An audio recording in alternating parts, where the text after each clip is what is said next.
Praise Lord, welcome to Shine International Community. இயேசு கிறிஸ்து நாமத்துல எல்லாரும் நான் வாழ்த்துகிறேன், வரவேற்கிறேன், ஸ்தோத்திரங்களை சொல்லிக் கொள்கிறேன். ஓகே, இந்த நாளுடைய கர்த்தருடைய வார்த்தைக்கு போறதுக்கு முன்பதாக இந்த மாசம் முழுவதுமா நம்ம எதை குறிச்சு தியானிச்சுட்டு இருக்கோம் அப்படின்னு உங்க எல்லாருக்குமே தெரிஞ்சத ஒரு விஷயம் நான் நினைப்பூட்ட கடமைப்பட்டிருக்கிறேன். அது என்ன அப்படின்னா, இந்த ஸ்கிரீன்ல வரப்போது பாருங்க, இவர் தான். இது என்ன அப்படின்ற கேள்வியோட நம்ம வச்சிருந்தோம். இந்த மாசம் நம்ம தியானிக்கின்ற ஒரு அப்கிரேட் இருக்கு. அப்கிரேட்னா என்னன்றது நம்ம ஃபர்ஸ்ட் வீக் மெசேஜ்ல பார்த்தோம், 1வது வாரம். அதுக்கப்புறம் தொடர்ந்து அப்கிரேட் சம்பந்தமா பார்த்துட்டு இருக்கோம். ஜனவரி மாசம் நம்மளுடைய அப்கிரேட் என்ன அப்கிரேட் நம்ம தியானித்து கொண்டு இருக்கிறோம் கடந்த 3 வாரங்களாக அப்படின்னா, ஈரே அப்கிரேட். ஈரே மனநிலையை நம்ம வளர்த்துக் கொள்ள வேண்டும். ஈரே யார் சொன்னா, ஆபிரகாமின் தேவனை பத்தி பார்த்தோம். அதுக்கப்புறம் ஈசாக் அண்ட் ஆபிரஹாம் அவங்க அந்த காம்பினேஷன் பத்தி பார்த்தோம். போன வாரம் எவர்லாஸ்டிங் கவர்னன்ட் பத்தி பார்த்தோம், நித்திய உடன்படிக்கை பத்தி. அது நிறைய பேருக்கு ரொம்ப பிரயோஜனமா இருந்துச்சு அப்படின்ற ஃபீட்பேக் எல்லாம் ஷேர் பண்ணியிருந்தாங்க.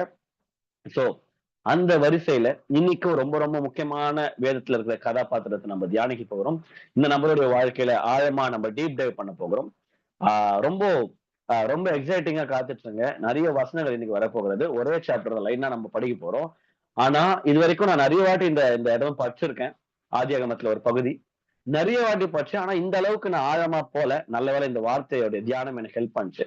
இன்னைக்கு நம்ம பார்க்க போகிற தலைப்பு ஈசாக்கின் தேவன், த காட் ஆஃப் ஐசக். ஏன்னா நம்ம ஈரே மனநிலை பார்க்கும்போது கொஞ்ச நாட்கள் முன்பாக ஆபிரகாமின் தேவன், அதோடைய வல்லமை எவ்வளவு, ஏன் ஆபிரகாமின் தேவன் அவர் தன்னைத்தான் அழைத்துக் கொள்ள பிரியப்பட்டார், அதெல்லாம் நம்ம பார்த்தோம். இன்றைக்கு ஏன் சரி ஆபிரகாமின் தேவன் ஓகே, ஈசாக்கின் தேவன் அப்படின்னா ஈசாக்குடைய வாழ்க்கையில பண்ணிட்டாரு, அது எப்படி நமக்கு அப்ளை ஆகும்ன்ற மாதிரி ஆழமான சத்தியங்களை நம்ம கத்துக்க போகிறோம். ஜெனிசிஸ் 26 எடுத்துக்கலாம். ஆதியாகமம் 26ஆம் அதிகாரம் எல்லாருமே எடுத்துக்கொள்ளுமாறு கேட்டுக்கொள்கிறேன்.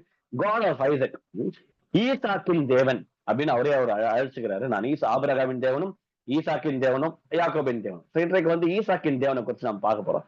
எந்த அளவுக்கு ஈசாக்கு அவருக்கு ஸ்பெஷல், எந்த அளவுக்கு அவர் ஈசாக்கு ஸ்பெஷல்ன்ற மாதிரி பிளஸிங்ஸ் எவ்வளவு அடங்கி இருக்கு. உடன்படிக்கை, அந்த நித்திய உடன்படிக்கை போன வாட்டி நம்ம பார்த்தது ஈசாக்கு தான் கொடுத்தாரு.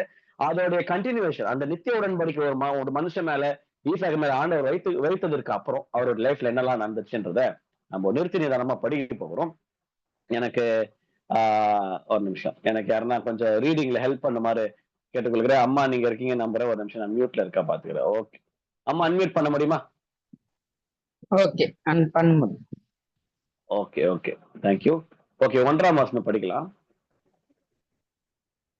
ஆபிரகாமின் நாட்களில் உண்டான பஞ்சத்தை அல்லாமல் பின்னும் ஒரு பஞ்சம் தேசத்தில் உண்டாயிற்று. அப்போது ஈசாக்கு பெலிஸ்தருக்கு ராஜாவாகிய அபிமெலேக்கிடத்தில் கேராருக்கு போனான். ஓகே, போதுமா, தேங்க்யூ. இங்க ஒரு விஷயம், ஆபிரகாம் நாட்கள்ல ஏதோ ஒரு பஞ்சம் ஏற்பட்டிருக்கு. அது இல்லாம வேற ஒரு பஞ்சம், பின்னும் ஒரு பஞ்சம் தேசத்துல உண்டாயிற்று. அதாவது ஈசாக்கு அப்போ வாழ்ந்த அந்த தேசத்துல உண்டாயிருக்கு. அப்போது ஈசாக்கு பெலிஸ்தருக்கு ராஜாவாகிய அபிமெலேக்கு இருக்குது கேரார் ஓகே, அந்த ஊருக்கு, அந்த பிளேஸ்க்கு போனா 2வது வசனம் சொல்லுது, கர்த்தர் அவனுக்கு தரிசனமாகி. ஃபர்ஸ்ட் பஞ்சம் ஏற்படும். நல்லா இன்னைக்கு இந்த வசனத்தை பயங்கரமா உட்கொள்ளணும். எப்படி உட்கொள்ளணும் சொல்றேன், ஸ்கிரீன் பிளே பண்ணணும், மனசுல கற்பனை பண்ணணும், படமா ஓட்டணும். ரொம்ப இன்ட்ரெஸ்டிங்கா சூப்பரா சுவாரஸ்யமா அமைய போகுது. நான் அப்படிதான் பண்ணேன், எனக்கு ரொம்ப இன்ட்ரெஸ்டிங்கா இருந்துச்சு. ஒரு ஊர்ல ஒரு ஈசாக்குன்னு ஒரு நபர் இருக்கிறாரு. அவருக்கு 40 வயசுல கல்யாணம் ஆகுது. இந்த சாப்டர் வரும்போது அவருக்கு 60 வயசு. ஓகேவா? சோ 60 வயசு கொண்ட ஈசாக்கு என்ன பண்றாரு, அவர் பஞ்சம், அவங்க ஊர்ல பஞ்சம். அதனால ஊரை விட்டு கேரார் அப்படின்ற ஊருக்கு போறாரு, ஒரு ராஜாவை தேடி. கர்த்தர் அவருக்கு தரிசனமாகி சொல்றாரு, நீ எகிப்துக்கு போகாமல் நான் உனக்கு சொல்லும் தேசத்திலே குடியேறி. ஏன்னா இவங்க அப்பா ஆபிரகாம் பஞ்சம் வரும்போது அவர் எகிப்துக்கு போனாரு. அப்பா போனாரு, அதே ஃபார்மேட்ல நம்ம பண்ணோம், அதே மெத்தடாலஜி ஃபாலோ பண்ணல. மைண்ட்ல அதை தோணி இருக்கலாம். சோ காட் ஸ்டாப் பண்றாரு, இருப்பா நீ எகிப்துக்கு போகாத, இந்த இடத்துல இரு, நான் உனக்கு சொல்லும் தேசத்துல குடியிரு, இந்த தேசத்திலே வாசம் பண்ணு, இந்த தேசத்துல வாசம் பண்ணுன்னு சொல்றாரு. இதெல்லாம் அண்டர்லைன் பண்ண வேண்டிய விஷயம். நீ மட்டும் இந்த இடத்துல வாசம் பண்ணனா நான் உன்னோட கூட இருந்து உன்னை ஆசீர்வதிப்பேன். ரொம்ப ஆசீர்வாதமான வசனங்களை நீங்க சேரப்போது. ஆமேன்னு சொல்லி நீங்க ரிசீவ் பண்ணுங்க இருக்கிற இடங்கள்ல. கர்த்தர் சொல்ற ஈசாக்க பார்த்து, நான் சொல்ற மாதிரி நீ இந்த தேசத்துல வாசம் பண்ணனா நான் உன் கூடயே இருப்பேன், சும்மா இருக்க மாட்டேன், உன்னை ஆசீர்வதிப்பேன், உன் கூட இருந்து உன்னை ஆசீர்வதிப்பேன். நான் சும்மா சின்ன ஆசீர்வாதம்லாம் இல்ல. நான் உனக்கும் உன் சந்ததிக்கும் இந்த தேசங்கள் யாவையும் தந்து உன் தகப்பனாகிய ஆபிரகாமுக்கு நான் இட்ட ஆணையை நிறைவேற்றுவேன். போன வாரம் நம்ம தியானத்துல படிச்சோம். ஃபர்ஸ்ட் அந்த எவர் லாஸ்டிங் கோவனன்ட் அந்த பிளெஸிங் வந்து நித்திய உடன்படிக்கை வந்து ஆபிரகாமுக்கு ஆரம்பிக்கிறார், அப்புறம் தான் ஈசாக்கு போறாரு. அது ஒரு குறிப்பிடுறாரு பாருங்க. நீங்க இருப்பா, நான் உன்னை பிளஸ் பண்ணணும், அதுக்கு நீங்க எங்க இருக்கணும், நான் உனக்கும் உன் சந்ததிக்கு இந்த தேசங்கள் யாரும் அந்த ஃபுல்லா சுத்தி இருக்கிற எல்லாம் உனக்கு குத்துற போறேன், உன் சந்ததி கொடுக்க போறேன், உன் தகப்பனாகிய ஆபிரகாமுக்கு நான் இட்ட ஆணையை நிறைவேற்று. இதனால்தான் ஈரே மனநிலை இந்த சீரீஸ்ல ஏன் இந்த சாப்டர் வருதுன்னா, ஆபிரகாமை யெகோவா ஈரேன்னு சொல்லுதான் சொல்லிட்டாரு. அதுக்கப்புறம் நடக்கிற எல்லா விஷயங்களுக்கும் அவருடைய ஃபெய்த் ரொம்ப முக்கிய புள்ளியா இருக்குது. காடு நினைப்பூட்டுறாரு, நான் ஆபிரகாமுக்கு ஒரு ப்ராமிஸ் பண்ணல, அதை நான் நிறைவேற்றுவேன், நான் மறக்கல அப்படின்ற மாதிரி. அது போல உங்களுடைய வாழ்க்கையிலும் உங்களுக்கு தேவன் கொடுத்த வாக்குத்தத்தங்களை நிறைவேற்ற வல்லவரா இருக்கிறார். ஹல்லேலூயா. ஓகே. ஆபிரகாம் என் சொல்லுக்கு கீழ்ப்படிந்து என் விதிகளையும் என் கற்பனைகளையும் என் நியமங்களையும் என் பிரமாணங்களையும் கை கொண்டபடியினால், இது ரொம்ப முக்கியமான விஷயம். அதை நான் போன வாரமே சொன்னேன்ல, லேஸ்ல ஆசீர்வாதம் கற்றாது. காட் சும்மா சில பேரை பிளஸ் பண்ணிட்டு போயிடுவார். சில பேர் வந்து அவங்களோட கேரக்டர் பார்த்து, பிஹேவியர் பார்த்து, நடத்தை பார்த்து, சில நேரங்கள்ல சில டிஃப்ரெண்ட் கைண்ட்ஸ் ஆஃப் அப்ரோச் இருக்கு. ஆபிரகாமுக்கு காடே சொல்றாரு, நான் ஆபிரகாம சும்மா ஆசீர்வதிக்கலப்பா. ஆபிரகாம் என்னெல்லாம் பண்ணாரு கேளுங்க. என் சொல்லுக்கு கீழ்ப்படிந்து என் விதிகளையும், ஃபர்ஸ்ட் சொல்லுக்கு கீழ்ப்படிஞ்சாரு, என் விதிகளையும் என் கற்பனைகளையும் என் நியமங்களையும் என் பிரமாணங்களையும் அவர் கை கொண்டபடினால், 5 விதமான டிஃபரெண்ட் என்ன சொன்னாலும் கீழ்ப்படிஞ்சிருவார் போற. இதெல்லாம் அவர் கீழ்ப்பண்ட கை கொண்டபடினால் நான் உன் சந்ததியை, இதுல என்னங்க புரியல எனக்கு. ஆபிரகாம் கீழ்ப்பஞ்சாரு, அவருக்கு அடுத்த தலைமுறைனா பரவாயில்ல, உங்க அப்பா கீழ்ப்பஞ்சாரு, அதனால ஈசாக்கே நான் உன் சந்ததி என்னும் போது, அப்போ நான் போன 2-3 வாரமா நம்ம பேசிட்டு இருக்கோம் அந்த சந்ததி ஆசீர்வாதம் எப்படி, நான் என்னுடைய தனிப்பட்ட மாற்றம் எவ்வளவு முக்கியம், என் சந்ததிக்கு அது எவ்வளவு பிரச்சனை. இந்த இடத்துல கோட் பண்றாரு பாருங்க. ஏய், உங்க அப்பா பயங்கரமா எனக்கு உண்மையா இருந்தாருப்பா, உங்க அப்பா நான் சொல்றதெல்லாம் கேட்டாருப்பா, கீழ்ப்பஞ்சாருப்பா, என் விதிகள் என் கற்பனைகள் என் நியமங்கள் என் பிரமாணங்கள் கை கொண்டாருப்பா, அதனால நான் என்ன பண்ணது போறேன் தெரியுமா, நான் உன் சந்ததியை வானத்தின் நட்சத்திரங்களை போல பெருக பண்ணி. இப்போ ஒரு விஷயம் புரிஞ்சுக்கணும், ஆபிரகாமுக்கு மட்டும்தான் அந்த நட்சத்திரம் காட்டினாருன்னு நான் நினைச்சுன்னு இருந்தேன். மணலை போல நட்சத்திர போல ஆசீர்வாதம் உள்ள நம்பாலு ஈசாவுக்கும் வராரு பாருங்க. நான் உன் சந்ததியை வானத்தின் நட்சத்திரங்களை போல பெருக பண்ணி உன் சந்ததிக்கு இந்த தேசங்கள் யாவையும் தருவேன், உன் சந்ததிக்கு தேசங்கள் யாவையும் தருவேன், உன் சந்ததிக்குள் பூமியில் உள்ள சகல ஜாதிகளும் ஆசீர்வதிக்கப்படும். நல்லா புரிஞ்சுக்கணும், பிளஸிங்கை தூக்கி அவரோட ஜெனரேஷனுக்குள்ள ஒழிச்சு வச்சுக்கிறார்.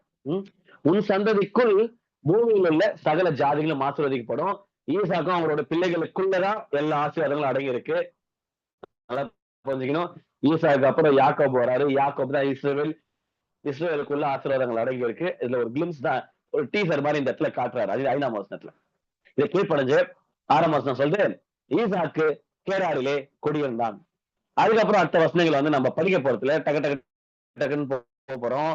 என்னன்னா, அவரிடத்து மனிதர்கள் அவன் மனைவியை குறித்து விசாரித்த போது, அந்த இடத்துல புதிய இடத்துக்கு போறாங்க, விசாரிக்கும் ரொம்ப அழகாக என் பொண்டாட்டின்னு சொல்லிட்டு, என் தங்கச்சி சகோதரி அப்படின்னு சொல்லிட்டாரு. ரெபெக்காள் பார்வைக்கு அழகுள்ளவனானபடியால் அவரிடத்து மனிதர்கள் அவள் நிமித்தம் தன்னை கொல்லுவார்கள் என்று எண்ணி, எப்ப என்ன கொலை பண்றாங்கப்பா இந்த அழகான பொண்ணு தூக்கத்துக்குன்னு சொல்லிட்டு அவளை தன் மனைவி என்று சொல்ல பயந்தான். அவன் அங்கே நெடுநாள் தங்கியிருக்கையில் பெலிஸ்தருக்கு ராஜாவாகிய அபிமெலேக்கு ஜன்னல் வழியாய் பார்க்கும் போது ஈசாக்கு தன் மனைவி ஆகிய ரெபெக்காளோடே விளையாடி கொண்டிருக்கிறதை கண்டான். ஈசாக்கு சும்மா ஆசீர்வதிக்கப்படல, ஈசாக்கு தன் மனைவியை ரொம்ப நேசிக்கிற ஒரு மனுஷன். எந்த குடும்பத்துல கணவர் மனைவி அதிகமா நேசிக்கிறாரோ அந்த குடும்பத்துல கர்த்தருடைய ஆசீர்வாதம் அவர்களை தேடி வரும். ஈசாக்கு ஒரு முக்கிய சாட்சி. ஏன்னா சும்மா பேச்சுக்கு தங்கச்சின்னு சொல்லிட்டு எஸ்கேப் ஆயிடலாம், ஆனா இவரு அவங்க மேல வச்சிருக்கிற லவ் வந்து குறையவே இல்லை.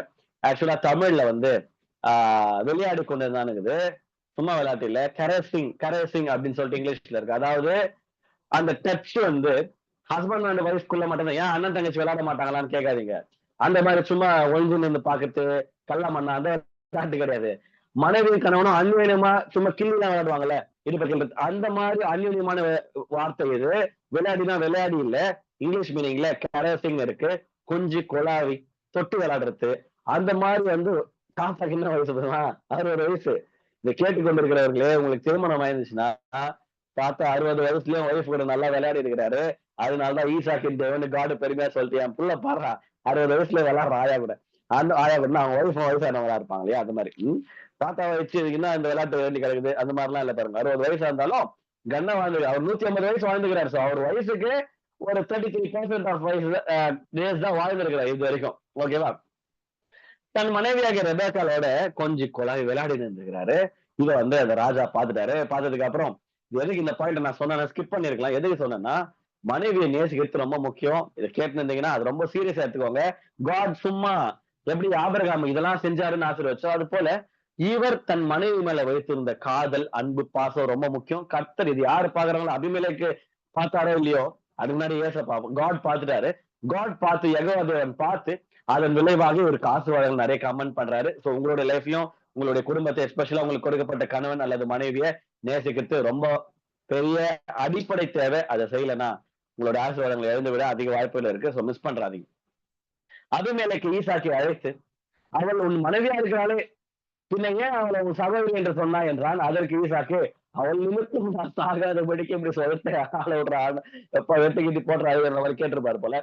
அதற்கு அபிமெலேக்கு, பாருங்க கர்த்தருடைய கிருபை பாருங்க, ராஜா நினைச்சா என்ன பண்ணிருக்கலாம் பாருங்க. அதற்கு அபிமெலேக்கு, எங்களிடத்தில் ஏன் இப்படி செய்தாய்? ஜனங்களுக்குள் யாராவது உன் மனைவியோட சயனிக்கவும் எங்கள் எங்கள் மேல் பழுசமரம் நீ இடம் உண்டாக்கினாயே அப்படின்னு சொல்லிட்டு, பின்பு அபிமெலேக்கு, இந்த புருஷனை ஆகிலும் இவன் மனைவியை ஆகிலும் தொடுகிறவன் நிச்சயமாய் கொலை செய்யப்படுவான் என்று எல்லா ஜனங்களுக்கும் அறிய சொன்னான். இதுல முக்கியமான விஷயம், ஈசாக்கு லேஸ்ல ஆசிரியப்பட்ட கர்த்தருடைய பயங்கரமான ஹேண்ட் ஆஃப் காட், கர்த்தருடைய கரம் அவர் மேல இருந்துச்சு. ஏன்னா இவர் ராஜா கிட்ட எல்லாம் போய் சொன்னா ஒரே தலையை வெட்டு, ரெண்டு பேரும் சாவச்சிருக்கா செத்துதான் ஆகும். அப்பேற்பட்ட அந்த கிங்ஷிப் இருக்கிற அந்த காலகட்டங்கள் எப்பயும் அப்படிதான். பெரிய பெரிய அதிகாரிகள்ட்ட போய் சொல்ல முடியாது, என்ன தண்டனை வேணா வரலாம். சோ அந்த மாதிரி இருக்கிற டைம்ஸ்ல கர்த்தருடைய கிருபை பாருங்களேன், அப்படியே ஆப்போசிட்டா, டேய் யாரும் மேல கை வைக்கக்கூடாது ரெண்டு பேர் மேலன்னு சொல்லிட்டு காட்ஸ் ஃபேவர் இதுல பார்க்க முடியாது. அறிய சொன்னா ஈசாக்கு அந்த தேசத்திலே விதை விதைத்தார். திருப்பி நான் வரேன். காட் ஒரு இடத்துல கேரார் அப்படின்ற இடத்துல இருக்க சொல்றாரு. நீ இங்க இருப்பா, நீங்க இருந்தாதான் நான் ஆசீர்வதிப்பேன்னு சொல்றாரு. அதன் விளைவாக அவர் இருக்கிறாரு. அந்த இடத்துல எல்லாம் பஞ்சம் ஊரை விட்டு நிறைய பேர் காலி பண்ணிட்டு போயிருப்பாங்க.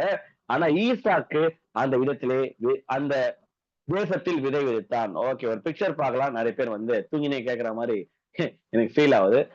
ஏன்னா மணி வேற இன்னைக்கு லேட் ஸ்டார்ட்டா 8:33 ஆகும்போது லைட்டா சங்கீத சுவரங்கள் அப்படின்னு அப்படியே தூக்கத்துல போறீங்க. அதனால ஒரு சில பிக்சர்ஸ் பார்க்கும்போது நம்ம ஜாலியா இருக்கும். பாருங்களேன், ஏன் மூஞ்சே பார்த்துருந்தா எனக்கே போர் அடிக்குதா? இந்த பிக்சர்ஸ் பாருங்க. ஈசாக்கு அந்த தேசத்தில் விதை விதைத்தான். கர்த்தர் அவனை ஆசீர்வதித்ததினால், அண்டர்லைன், கர்த்தர் அவனை ஆசீர்வதித்ததினால், கர்த்தர் அவனை ஆசீர்வதித்ததினால், கர்த்தர் ஈசாக்கை ஆசீர்வதித்ததினால் அந்த வருஷத்தில் 100 மடங்கு பலன் அடைந்தான். ஹல்லேலூயா. ஒரே வருஷத்துல 100 மடங்கு ஆசீர்வதிக்கப்பட முடியுமானா ஈசாக்கு சாட்சி. எனக்கு கர்த்தருடைய வார்த்தை அவர் கேட்டு கீழ்ப்படிஞ்சதன் விளைவாக காட் சொன்ன வார்த்தை கேட்டு இந்த ஊர்ல தான் இருக்கணுமா, இந்த ஊர்ல தான் இருக்கணும், ஓகே தலை இருந்துக்கலாம். அந்த ஊர்ல இருக்கிற ஆளுங்க மோசமானவனுங்க, பொண்டாட்டிய தங்கச்சின்னு சொல்ற சூழ்நிலை, எப்பேற்பட்ட சூழ்நிலை நம்மளை சுற்றி இருந்தாலும் கர்த்தர் ஒரு இடத்துல வாசம் பண்ணன்னு சொல்லிட்டு நியமிச்சிட்டாருன்னா அது கப்புச்சுப்புன்னு கீழ்ப்பட வேண்டிய கடமை தான் நம்மளை தவிர வேற ஏதோ இல்ல. ஆண்டவருக்கு ஆலோசனை சொல்லி இருக்கக்கூடாது. சில பேர் இருந்தாலும் பயங்கரமான ஆளுங்க ஆண்டவருக்கு ஆலோசனை சொல்லுவாங்க. ஆண்டவர் நான் மட்டும் இல்ல அந்த தப்பு பண்ணாரு, ஆண்டவர் அதை அனுப்புறாரு, இல்ல நான் இந்த கோயிலுக்குள்ள சரி போய் தொலை. ஆனா அங்க போய் அதுக்கப்புறம் உருப்படாம போச்சு அந்த குடும்பம், அது வேற விஷயம். பைபிள் படிச்சவங்களுக்கு தெரியும் அந்த கதை என்னன்னு. அந்த மாதிரில ஒரு பண்ணல பாருங்க, டீசெண்டா ஈசாக்கு அந்த தேசத்துல விளைவித்தான். கர்த்தர் அவனை ஆசீர்வதித்ததினால் அந்த இடத்தில் இருந்ததன் விளைவாக அவருக்கு ஆசீர்வாதம் வருது. அதே வருஷத்தில் 100 மடங்கு பலன் அடைந்தான். அதுதான் அந்த பிக்சர்ல பார்த்தோம். அவன் ஐஸ்வர்யவானாகி, இங்க ஒரு நிறுத்தி நான் ஒரு சில விஷயங்களை நான் கிளாரிஃபை பண்ணணும்னு நான் கடமைப்பட்டிருக்கேன். அநேக போதகர்கள் தப்பா ஒரு விஷயம் சொல்லி சுத்துறாங்க. என்னன்னா, பணத்திற்கும் ஆசீர்வாதத்துக்கும் சம்பந்தம் இல்லை, ஆசீர்வாதம்னா பணம் இல்ல. Definitely not. இப்படி என்ன சொல்லலாம், ஆசீர்வாதம்னா பணம் மாத்திரம் இல்ல, பொருள் மாத்திரம் இல்லைன்னு சொல்லுங்க, விச் இஸ் ரைட். ஆனா பணம் ஆசீர்வாதம் இல்ல, பொருள் ஆசீர்வாதம் இல்லைன்னு சொன்னாங்கன்னா அது தப்பு. ஏன்னா பழைய ஏற்பாடு இந்த வசனம் எல்லாம் சரியா படிச்சாங்கன்னு எனக்கு தெரியல. படம் ரொம்ப முக்கியம், அடிப்படை. ஆனா அதை காட்டில் நிறைய காரியங்கள் உலகத்துல இருக்கு, ஆவிக்குரிய ஆசீர்வாதங்கள்லாம். ஈசாக்குடைய வாழ்க்கையை, காட் ஆஃப் ஐசக் பத்தி நம்ம தியானித்துக் கொண்டிருக்கிறோம். ஈசாக்கின் தேவன் எப்படிப்பட்ட தேவன்னா, அவர் ஆசீர்வதிச்சாருன்னா ஒரே வருஷத்துல 100 மடங்கு அறுவடை வருது. அது மாத்திரம் இல்ல, வசனம் ஒண்ணு இருக்கு நீதிமொழிகள்ல, கர்த்தருடைய ஆசீர்வாதமே ஐஸ்வர்யத்தை தரும். அண்டர்லைன், ஐஸ்வர்யத்தை தரும். ஆசீர்வாதம் ஐஸ்வர்யத்தை தரும், அதனோட ஒரு வேதனையை கூட்டார். இந்த வசனத்துல பாருங்க, கர்த்தர் அவனை ஆசீர்வதித்தார். அடுத்த வசனமே அவன் ஐஸ்வர்யவானாக்கி. இந்த ஐஸ்வர்யத்திற்கும் கர்த்தருடைய ஆசீர்வாதத்துக்கும் நிறைய தொடர்பு இருக்கு. அநேக ஊழியக்காரர்கள், அநேக போதகர்கள் தன்னுடைய வாழ்க்கையில அந்த ஐஸ்வர்யத்தை டேஸ்ட் பண்ணாததுனால எனக்கு ஆசீர்வாதம் இல்ல, அப்ப ஐஸ்வர்யம் ஆசீர்வாதம் சம்மதம் இல்லைன்னு தன்னுடைய வாழ்க்கையோட சூழ்நிலைகளை பார்த்து ராங் ப்ரீச்சிங்ஸ் பண்றாங்க. எஸ்ஐசி ஜனங்கள் தயவு செஞ்சு அந்த மாதிரி ப்ரீச்சர்ஸ கேளுங்க, நல்லதை எடுத்துக்கோங்க. ஆனா அது உண்மை இல்லை. இதுதான் உண்மை. வசனம் தெளிவா கொடுக்கப்படுறது. கர்த்தர் ஆசீர்வதிக்கிறாரு, ஐஸ்வர்யவான் ஆகிறான். கர்த்தர் ஆசீர்வதிக்கிறான், ஐஸ்வர்யவான் ஆகிறான். ஐஸ்வர்யவான் ஆகணுமா? கர்த்தருடைய ஆசீர்வாதம் கம்பல்சரி வேணும். உலக பிரகாரமாக எப்படி வேணாலும் ஐஸ்வர்யவான் ஆகலாம். ஆனால் சீக்கிரம் போய் அந்த இடத்த போய் சேரணுமா? கர்த்தர் சொன்னார்னா டக்குன்னு நடக்கும். உங்களுக்கு யாருன்னா நான் வந்து ஐஸ்வர்யவான் ஆகணும்பா, ஐ வாண்ட் பிகம் ரிச் அப்படின்னு ஆசை இருந்துச்சுன்னா அந்த ஆசை எந்த விதத்துலயும் தப்பு இல்லை. பிசாசானவன் சொல்லுகிறான், அதெல்லாம் கிடையாது. கர்த்தர் கொடுக்கிறது தான். வெள்ளியும் பொண்ணும் பிசாசுடையது இல்ல, கர்த்தருடையது. வெள்ளி பொண்ணெல்லாம் கர்த்தருடையது. நம்மளுக்கு வரப்போற எல்லாமே கர்த்தருடையது. கர்த்தர் கொடுக்கிறது தான் ஐஸ்வர்யம், கர்த்தர் கொடுக்கிறது தான் ஆசீர்வாதம். நம்ம நல்ல விதத்துல தான் ஆசீர்வதிக்க போறோம், பட போகிறோம். ஏன்னா ஈசாக்கின் தேவன் நம்மளுடைய தேவனாகவும் இருக்கிறார். கர்த்தருடைய ஆசீர்வாதத்துக்கு கீழே பாருங்க என்னென்ன வருதுன்னு. ஒரு மடங்கு பலன் வருது. ஃபர்ஸ்ட் பலன் வரும். மல்டிபிளிகேஷன் ஆகுது. அவன் ஐஸ்வர்யவானாகி ஃபர்ஸ்ட். ரெண்டாவது என்ன வருது? ஃபர்ஸ்ட் மல்டிப்ளை ஆகுது, ஃப்ரூட்ஃபுல்னஸ். ஓகேவா? ரெண்டாவது என்ன வருது அப்படின்னா ஐஸ்வர்யம் வருது. மூன்றாவது வர வர விருத்தி அடைந்து எல்லைகள் பெரிதாவது, விருத்தி அடைந்து மகா பெரியவனானான். ஃபேம் அடங்கியிருக்கு, புகழ்ச்சி அடங்கியிருக்கு, இதுல பிராண்ட் அடங்கியிருக்கு. வேற ஒரு வார்த்தைக்காக நான் தேடுறேன். ஓகே, மகா பெரியவனானான். செல்வம் அடங்கியிருக்கு, செல்வந்தனா. ரெப்யூட்டேஷன் அடங்கியிருக்கு, இதுல மேன்மை அடங்கியிருக்கு. சோ காட்ஸ் பிளெஸிங்ன்ற வேர்ட் நம்ம ஈஸியா ரொம்ப அசால்ட்டா பயன்படுத்துற வார்த்தை தருவாங்க. காட் பிளெஸ், நீ உனக்கு காட் பிளெஸ், உனக்கு காட் பிளெஸ், உனக்கும் காட் பிளெஸ். அது எவ்வளவு டீப்பான வார்த்தை தெரியுமா? நீங்க பிளஸ் பண்றது ரொம்ப நல்லது. அதை குறிச்சு நான் தப்பா பேசல. ஆனா நீங்க சொல்ற காட் பிளெஸ்க்கு பின்னாடி அவர் ஒரு நபரை ஆசீர்வதித்தார் என்றால், ஈசா கிட்ட அந்த எட்டர்னல் கவர்னன்ட், நித்திய உடன்படிக்கை ஏற்படுத்திட்டு அவர் சொல்லுத நிறைவேறின வசனம் தான் இது. கர்த்தர் அவனை ஆசீர்வதிச்சாரு. ஃபர்ஸ்ட் மல்டிப்ளை ஆகுது, விதைக்கிறது எல்லாமே அறுவடை. இந்த நாள்ல அநேக காரியங்களை நான் விதைச்சுனே இருக்க, அறுவடையே பார்க்கல பிரதர் அப்படின்னா கர்த்தரிடத்துல கேளுங்க. ஆண்டவரே என்னை ஆசீர்வதின்னு சொல்லிட்டு ப்ரே பண்ணுங்க, தப்பே கிடையாது. போன வாரம் நான் சொன்னேன், அதை விட அடுத்த லெவல்ல உடன்படிக்கை பண்றங்க கேளுங்கன்னு. அதை பண்ணுகிற ஒரு பாக்கியவான்கள். இன்னும் அதெல்லாம் எனக்கு தெரியாது பிரதர்னா ஒன்னும் இல்ல. கர்த்தர் ஒரு நபர் ஆசீர்வதிச்சாருன்னா ஃபர்ஸ்ட் மல்டிபிளிகேஷன் ஆகும். ஒன்னு வந்து 100 ஆகுது. இந்த வேர்ஸ்ல 1000 மடங்கு கூட உபாகமத்துல வசனம் இருக்குது. 1000 மடங்கு ஆசீர்வதி பண்ணலாம். மல்டிபிளிகேஷன், மல்டிப்ளை ஆகும். அப்படியே நிக்காது, ஸ்டாக்னேட் ஆகாது. ஃபர்ஸ்ட். ரெண்டாவது வந்து ஐஸ்வர்யம் நம்மள தேடி வரும், விருத்தி அடைவோம், எல்லைகள் பெரிதாகும், மகா பெரியவனாகவும், பெரியவன் இல்ல மகா பெரியவனாகவும். இது எல்லாமே ஈசாக்கின் தேவன், ஈசாக்குள்ள இருக்கிற ஆசீர்வாதங்கள். எந்த அளவுக்கு தெரியுமா? அவனுக்கு ஆட்டு மந்தையும் மாட்டு மந்தையும் அநேக பணிவிடைக்காரரும் இருந்தபடியினாலே பிலிஸ்தர் அவன் பேரில் பொறாமை கொண்டு. அந்த ராஜா ஒருத்தர் வந்து சொன்னாரு, டே இவன் மேல யாரும் கை வைக்கிறாது. அதே ராஜா, அதே ஒரு ஆளுங்க, அந்த பிலிஸ்தர் என்ன பண்றாங்க, என்னடா இவன் என்ன எங்கந்திரா வந்தான், இவன் யாரா, நீ இந்த ஊர் ஆளே இல்லையடா, நாங்கெல்லாம் இதே ஊர்ல இருக்கிறோம், எங்களுக்கு தான் ஒண்ணுமே கிடைக்க மாட்டேங்குது, நீ நாடா ஒரு வருஷத்துல 100 மடங்கு அறுவடை பண்ற, என்னதான் நடக்குது, யாரா நீ அப்படின்ற மாதிரி. இது வந்து வைத்தறிச்சல் தாங்காம அவன் பயங்கர சும்மா கொஞ்சம் கொஞ்சம் ஆசீர்வாதம். வார்த்தையை பாருங்களேன், வார்த்தையை பாருங்க. 100 மடங்கு பலன், ஐஸ்வர்யம், விருத்தி அடைந்தான், மகா பெரியவனான். ஒரு சில காலங்கள் இதுக்குள்ள நடந்திருக்கலாம். இதெல்லாம் பார்த்துட்டு வைத்தறிச்சல் தாங்காம அவனுக்கு ஆடு மாடு இருக்குது, ஆட்டு மந்தை, மாட்டு மந்தை. பிலிஸ்தர் அவன் பேரில் பொறாமை கொண்டு என்ன பண்றாங்கன்னா விஷ புத்தி. அவன் தகப்பனாகிய ஆபிரகாமின் நாட்களில் அவனுடைய வேலைக்காரர் வெட்டின துறவுகளை எல்லாம் தூர்த்து மணினால் நிரப்பினார்கள். இந்த துறவு ரொம்ப ரொம்ப கஷ்டமான ப்ராசஸ், பெரிய ப்ராசஸ். எவ்வளவு கஷ்டப்பட்டு அவர் வெட்டினார் தெரியல. வைத்தறிச்சல் பூச்சது என்ன பண்ணுங்க, அதெல்லாம் தூர்த்து மணினால நிரப்பிடுறானுங்க. அபிமெலேக்கு ராஜா வந்துடுறாரு. இப்ப அபிமெலேக்கு ஈசாக்கை நோக்கி, நீ எங்களை விட்டு போயிரு, போ, எத்த காலி பண்ணப்பா, எங்களை பார்க்கல மிகவும் பலத்தவனானாய். ஈசாக்கின் ஆசீர்வாதத்துக்குள்ள என்னெல்லாம் அடங்கிருக்கு தெரியுமா? உன்னொருத்த ராஜாவாவே இருந்தாலும், இந்த ஊர் தலைவராகவே இருந்தாலும் நம்மளை பார்த்து கொஞ்சம் பயம் வரும். ஏன்னா நாடா இவன் ரெப்யூட்டேஷன், இவன் ஃபேம், இவன் நேம் எல்லாம் பரவினே பெருசாயினே போகுது, நம்மள சாப்பிட்டுருவானோ. நம்ம அப்படிலாம் பண்ண போறதில்ல, அது வேற விஷயம். ஆனா நம்மள சாப்பிட்டுருவானோ, இவன் பெரிய ஆள் ஆயிடுவானோ, நம்மளை விட இவனுக்கு மகிமை போயிடுமோ அப்படின்ற மாதிரி அவங்களுக்குதான் பொறுப்புகள். ராஜாங்க தலைமைத்துவமே அவர்தான்.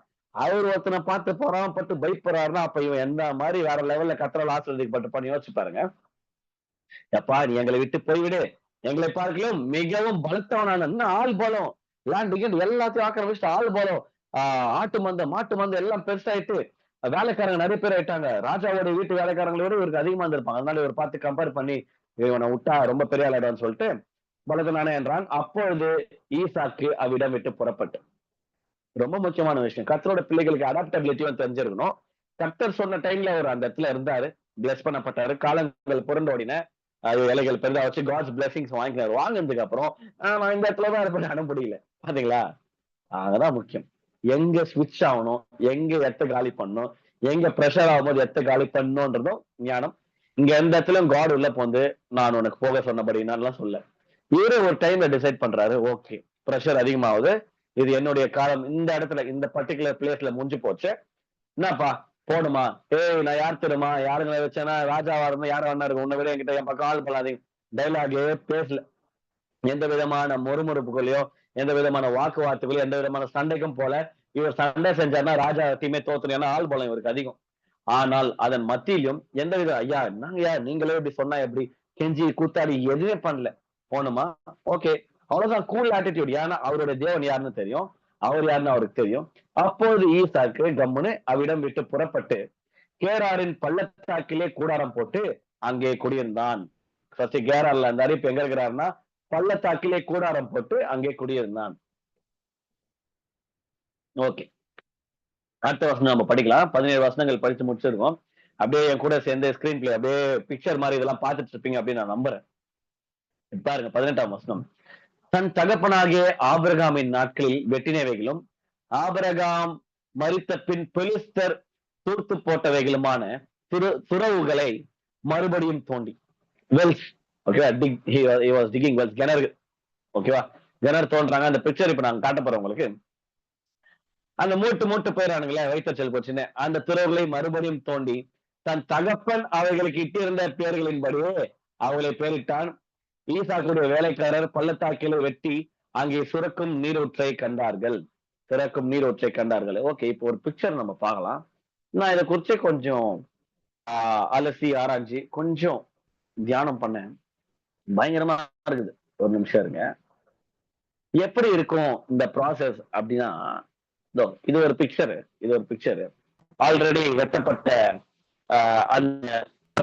அந்த பள்ளத்தாக்க வந்து அந்த ஓல்டு வெல்ஸ், சாரி, அந்த கிணற துருத்தி எடுக்கிறாங்க. இது ஒரு பிக்சர். இன்னொரு பிக்சர் நான் போடுறேன். இந்த ப்ராசஸ் கொஞ்சம் யோசிச்சு பார்க்கணும். பைபிள் படிக்கும் போது எப்பவுமே ஏதோ வந்தோம் பச்சை போனா எப்பதான் மெசேஜ் முடியும்னா வேஸ்ட். அதுக்கு வந்து சர்ச்சுக்கு வராமலே இருக்கலாம், வீட்டுல உட்காந்து டிவி பார்க்கலாம், சாப்பாடு கேப்ப சாப்பிடலாம். கர்த்தருடைய வார்த்தையை படிக்கும் போது தியானிக்கும் போதும் இது எவ்வளவு டிடிஎஸ் ப்ராசஸ்ன்னு புரிஞ்சுக்கணும், எவ்வளவு கடினமான உடல் உழைப்புன்னு புரிஞ்சுக்கணும். படிக்கும் போது எப்படி போயிடலாம், அது துறவுல மறுபடியும் தோண்டி தகப்பன அவளுக்கிட்ட பேர்ல அப்படி படிக்கூடாது. துறவே தோன்றானா, மூடுறது எவ்வளவு பெரிய விஷயம். பெரிய கிணறு, கிராமத்துல இருக்கிறவங்க எல்லாம் கிணறு எப்படி இருக்கும்னு தெரியும், எவ்வளவு ஆழம் இருக்கும். அதை தோண்டி தான் கிடைக்கும் அந்த ஆழம். அது எல்லாருக்குமே தெரிஞ்ச விஷயம். அவங்க அப்பா கஷ்டப்பட்டு தோண்டிக்கிறாரு, அதுக்கப்புறம் இவங்க மூடி விட்டுறாங்க. இப்ப திருப்பி என்ன பண்றது, இந்த பிக்சர்ல பாருங்க, ஆளுபலை எவ்வளவு ஆளுபலை யூஸ் பண்ணி மீண்டும் தோண்டி மறுபடியும் தோண்டி தன் தகப்பனவர்கிட்ட இருந்த பேர்களின்படியே அவர்களுக்கு பேரிட்டான். ஈசாக்குடைய வேலைக்காரர் பள்ளத்தாக்கிலே வெட்டி சுரக்கும் நீரோற்றை கண்ட தண்ணி வர அளவுக்கு ஆழமா தோண்டிடுறாங்க. பயங்கரமான ப்ராசஸ். நான் ஆல்ரெடி சொன்ன மாதிரி ரொம்ப கடினமான ப்ராசஸ். அந்த ஹார்ட் ஒர்க் எல்லாம் நீங்க மைண்ட்ல ஓட்டிக்கோங்க. எந்த அளவுக்கு உடல் உழைப்பு கொண்டு எந்த அளவுக்கு பயங்கரமா இவங்க களம் இறங்கி இந்த மாதிரி காரியங்களை செய்யறாங்க யோசிச்சு பாருங்க. இப்போ ஒரு பிக்சர் போடுறேன் பாருங்க, செம்மையா இருக்கும். இதுதான் கேரார். இது வந்து original picture taken from YouTube. இந்த மாதிரிதான் இருக்குமாங்க கிணறு தோன்றது. ஆள் பலம் எவ்வளவு, உடல் உழைப்பு எவ்வளவுன்னு யோசிச்சு பாருங்க. படிக்கட்டு மாதிரி செஞ்சு இவ்வளவு பெருசா இருக்கும் கிணறு. நம்ம ஊர்ல கிணறு இருக்கு, கஷ்டப்பட்டு ஏதோ ஒரு காலத்துல தோண்டி இருப்பாங்க. ஆக்சுவலா ப்ராசஸ் வந்து இந்த மாதிரி இருக்கும். சோ நீங்க பைபிள் படிக்கும் போது கிணறு தோண்டாரா, ஓகே சூப்பர், அடுத்த வருஷம் அப்படி போவாதீங்க. கிணறு தோன்றானா எத்தனை வருஷம் இருக்கும்னு யோசிச்சு பாருங்க. இந்த பிக்சரை பாருங்க, ஸ்கிரீன்ல இருக்கிற பிக்சர் பாருங்க. எம்மாடியோ மண்ணை வெட்டி வெளியே போட்டு கல்லுங்களை போட்டு பெரிய ப்ராசஸ்க்குள்ள போறாங்க. இன்னொரு பிக்சர் நான் போடுறேன் பாருங்க. அதெல்லாம் பார்க்கும்போது பிக்சர் நிறைய பேருக்கு பிக்சர் தான் போட்டா புரியும். அவங்களுக்காக தான் இது போடுறது. நானும் அந்த கேஸ் தான். இந்த பிக்சர் பாருங்க. எவ்வளவு பெரிய வேலைப்பாடு நடக்குது பாருங்க. வேலைக்காரங்க கூட இருக்கிறவங்க எல்லாம் சேர்ந்து உதவி செஞ்சு இந்த மாதிரி நடக்குது. வேலைக்காரங்க இதே வேலை பாருங்களேன். நல்ல சம்பளம் கொடுத்திருப்பாரு நினைக்கிறேன். பயங்கரமா உழைக்கிறாங்க. பள்ளத்தாக்கில வெட்டி அங்கே சுரக்கும் நீரூற்றை கண்டார்கள். பேராறு ஒரு மெய்ப்பர். இப்ப வந்துட்டாங்க பாருங்களேன். இப்ப என்ன விஷயம்னா, நல்லா கொஞ்சம் இந்த பிக்சர் எல்லாம் பாத்துட்டீங்களே. இப்ப நான் ஒரு விஷயம் நான் சொல்றேன் பாருங்க. இவ்வளவு நேரம் கிணறு தோன்ற வரைக்கும் அந்த கேராரூர் ஆளுங்க என்ன பண்ணிருந்தாங்கன்னு தெரியல. என்ன பண்ணிருந்தாங்க, கமெண்ட் பாஸ் பண்ணிருப்பானுங்க. அதெல்லாம் ஒண்ணும் கிடைக்காது. எங்க பாரு ஏன் டைம் வேஸ்ட் பண்றீங்க, ஒன்னும் கிடைக்காது, நாங்க தோண்டாததா, நாங்க பார்க்காததா அப்படின்ற மாதிரி எல்லாம் பயங்கரமா கமெண்ட் அடிச்சு வச்சிருப்பானுங்க. தண்ணி சுரக்கத்தை பார்த்ததுக்கு அப்புறம் எப்போ இவர்கள் கனி தர ஆரம்பிச்சாங்களோ அதை பார்த்ததுக்கு அப்புறம் வயிற்றுச்சல் தாங்காம என்ன பண்றானுங்க பாருங்க. நான் ஒரு பிக்சர் தேர்ந்தேன் ஒரு நிமிஷம். ஓகே, அது கிடைக்கல, பரவாயில்ல. அது இன்னொரு பிக்சர்ல பார்ப்போம். லைனா அவன் எல்லாருமே இந்த வேலையை பார்த்துருப்பானுங்களே. எல்லாருமே ஒரு அட்டம் பண்ணிருப்பானுங்க. ஓகே, நானும் தோன்றேன், நீயும் தோன்று, நானும் தோன்றேன், நீயும் தோன்று, நானும் தோன்றேன், நீயும் தோன்றுன்ற மாதிரி பயங்கரமான அட்டம்ஸ் நடந்திருக்கும். ஒரு பாயிண்ட் ஆஃப் டைம்ல இந்த மாதிரிதான் ஆரம்பிச்சு. இது ஸ்டார்டிங் ஸ்டேஜ், லைட்டா ஆரம்பிச்ச ப்ராசஸ். நம்ம பார்த்தது ரொம்ப ஆழமான கிணறுகள். அந்த ஆழமான கிணறு நான் போட்டு நான் டக்கு வார்த்தைக்குள்ள போகிறேன். ஓகே, எஸ், இந்த மாதிரியான ஒரு ப்ராசஸ்ல தான் ஈடுபட்டிருப்பாங்க. இவ்வளவு ஆழமா இருந்திருக்கலாம். இதை வெற்றத்தை பல வருஷம் இருக்கும். அவ்வளவு நாள் வாயை முன்னு வேடிக்கை பார்த்த ஜனம் என்ன பண்ணுனா, அந்த கேராரூர் அந்த ஊர் மேய்ப்பர்கள் இந்த தண்ணீர் தங்களுடையது என்று சொல்லி, அதாவது வெட்டும் போது ப்ராசஸ்ல ஈடுபடல. இந்த வேலை எதுப்பா, நான் தான் உழைக்கல கூட சேர்ந்து இவங்க ஈசாக்கும் அவங்களுடைய ஆளுங்க தான் உழைச்சது, அவங்களுடைய வேலைக்காரங்க தண்ணீர் காய்ச்சதை பார்த்துட்டு இத்தனை வருஷம் உழைப்பு, கடின உழைப்புக்கெல்லாம் இவங்க பார்த்து என்ன பண்றாங்க, எங்க ஊர்ரா இந்த தண்ணி தங்களுடையன்னு சொல்லி ஈசாக்குடைய மேய்ப்பருடனே வாக்குவாதம் பண்ணினார்கள். அண்டர்லைன், வாக்குவாதம் பண்ணினார்கள். அவர்கள் தன்னோட வாக்குவாதம் பண்ணினபடியால் அந்த துறவுக்கு ஏசேக்கு என்று பெயரிட்டாங்க. வாக்குவாதம் பண்றாங்க, சரி வாக்குவாதம் பண்றாங்களா, பேர் விடாது, ஏசேக்கு. துறவு வெட்டினார்கள். என்னங்க எனக்கு புரிய மாட்டேங்குது. இந்த பிக்சர் பாருங்களேன். இந்த உலக துறவு தோன்றதுக்கு அவ்வளவு ஆள் பலம் வேணும், அவ்வளவு வேலைப்பாடு இருக்குது, அவ்வளவு ஹார்ட் ஒர்க் அடங்கியிருக்கு. அத்தனை வருஷங்கள் டைம் எடுத்திருக்கும், அத்தனை நாட்கள், அத்தனை மாதங்கள், அத்தனை வருஷங்கள் தண்ணி கிடைக்கிற வரைக்கும் அவ்வளவு லேபர். இவ்வளவு கஷ்டப்பட்ட ஒரு விஷயம். ஆனா ஒருத்தவங்க ஒரு கும்பல வாக்குவாதம் பண்ணு, என்ன சரி ஓகே போ, அடுத்த நான் தொழில் ஆட்டிடியூட் பாருங்களேன். ஈசா கூடிய ஆட்டிடியூடு சண்டை போட்டுன்னு இதெல்லாம் இல்ல. ஏன் தெரியுமா, நான் சிம்பிளா ஒரு பெரிய விஷயம் சொல்ற மாதிரி ரகசியத்தை. ஈசாக்கு வாக்குவாதத்தை நம்பி இல்ல, வாக்கு தத்தத்தை நம்பி இருக்கிறார். ஆமென், ஹல்லேலூயா. இந்த வார்த்தை விடுதலை ஆகட்டும் உங்களுக்கு. ஈசாக்கு மக்களுடைய மல்லுக்கட்டு வாக்குவாதம் பண்றதுக்கு ஏன் டைம் வேஸ்ட் பண்ணலனா, அவர் வாக்குவாதத்தின் பிள்ளை இல்ல, வாக்கு தத்தத்தின் பிள்ளை. கர்த்தருடைய வாக்குதத்தம் அவர் மேல இருக்குன்னு அவருக்கு நல்லா தெரியும். எந்த தெனாவட்டுல தெரியுமா இருக்கிறாரு, நெக்கல் தெனாவட்டு திமிர்ல எந்த கெத்துல தெரியுமா இருக்கிறாரு. டேய், நான் இருக்கிற ஆசீர்வாதம், நான் தோணாதானா தண்ணியே வரும். யாரா நீங்க, எத்துக்கிறியா எத்துக்கோ, நான் போடுறேன் பிச்சை. அந்த மாதிரி ஒரு மென்டாலிட்டி. நான் போனோமா போறேன், உங்களுக்கு தான் லாஸ். அதுக்கப்புறம் அந்த இடத்துல தண்ணி ஊர்ச்சான்லாம் தெரியாது எனக்கு, எந்த அளவுக்கு பிளஸ் பண்ணப்பட்டதுன்னு. பேர் வச்சுட்டு கிளம்பிடாரு பாருங்களேன். நான் கஷ்டப்பட்டு உழைச்சேன், ஏமாத்தினால நான் பிச்சை போடுறேன், போ கிளம்பி காத்து வரும். அந்த மாதிரி வேற ஒரு துறையை வெட்டினார்கள். டக்குனு பாருங்களேன், டைம் வேஸ்ட் பண்ணல, அழுது போலக்குள்ள, ஆண்டவரே நீங்க என்னப்பா, எங்க அப்பா உன்னை எகோ ஐயர் எல்லாம் சொல்லி பேர் வச்சாரு, நீங்க இப்படி பண்றீங்களே, இவ்வளவு உழைச்சனே, ஒரு ஊதியமோ இல்லையா, ஒரு பலனும் இல்லையா, நான் என் ஹார்ட் ஒர்க்ல வேற எவனும் அனுமதிக்கிறாரு. குழம்பவே கிடையாது. வாயை வச்சுன்னு கம்முன்னு இருந்து, ஓகே ஏசைக்கு பேர் வச்சுட்டு வர கிளம்பலாம். வேற ஒரு துறை வெட்டினார்கள். அதை குறித்து வாக்குவாதம் பண்ணினார்கள். அதே நீங்க எட்டக்கூடாது, அது எங்கள்ன்றாங்க.